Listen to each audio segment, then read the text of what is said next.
भाई और बहनों, लड़ाई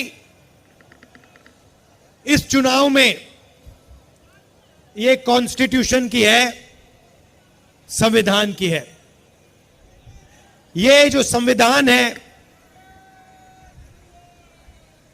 ये सिर्फ एक किताब नहीं है। इसमें हिंदुस्तान की हजारों साल पुरानी एक विचारधारा, एक सोच है। अंबेडकर जी ने इस कॉन्स्टिट्यूशन को बनाया, गांधी जी ने बनाया, जवाहरलाल नेहरू जी और हिंदुस्तान के करोड़ों लोगों ने मिलकर इस कॉन्स्टिट्यूशन को, संविधान को बनाया। मगर इसमें सोच पुरानी है। सोच बुद्ध भगवान की है,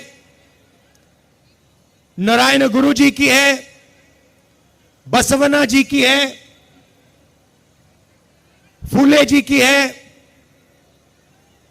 गांधी जी, अंबेडकर जी, इन सब की सोच से यह कॉन्स्टिट्यूशन बना है। और पहली बार बीजेपी के लोग खुलकर कभी नहीं कह सकते थे, पता नहीं आपको मालूम है नहीं मालूम है, मगर उन्होंने ना ये कॉन्स्टिट्यूशन एक्सेप्ट किया था, ना हिंदुस्तान का तिरंगा एक्सेप्ट किया था।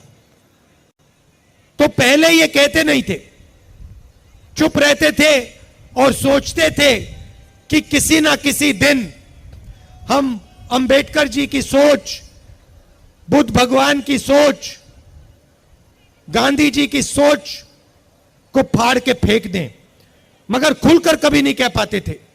इस बार पहली बार इनके नेताओं ने खुलकर कहा है कि अगर हमारी सरकार आ गई तो हम अंबेडकर जी के कॉन्स्टिट्यूशन को रद्द कर देंगे, बदल देंगे, फाड़ के फेंक देंगे।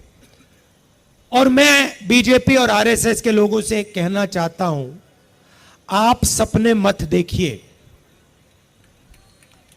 आपकी बस की नहीं है, आप ये काम कर नहीं सकते हो, क्योंकि आपके सामने हिंदुस्तान के करोड़ों लोग खड़े हैं, कांग्रेस पार्टी खड़ी है,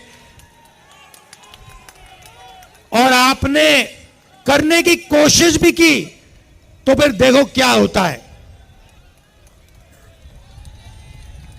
भाई और बहनों, संविधान से रिजर्वेशन निकलता है, संविधान से चुनाव होते हैं, लोकतंत्र निकलता है, पब्लिक सेक्टर आता है, हरी क्रांति होती है, सफेद क्रांति होती है, टेलीकॉम रेवोल्यूशन होता है, मनरेगा, जो भी आपको मिला है वो इस कॉन्स्टिट्यूशन ने आपको दिया है। और ये हिंदुस्तान के गरीब लोगों की मेहनत से बना है, इसीलिए इसको हम कभी नहीं मिटने देंगे।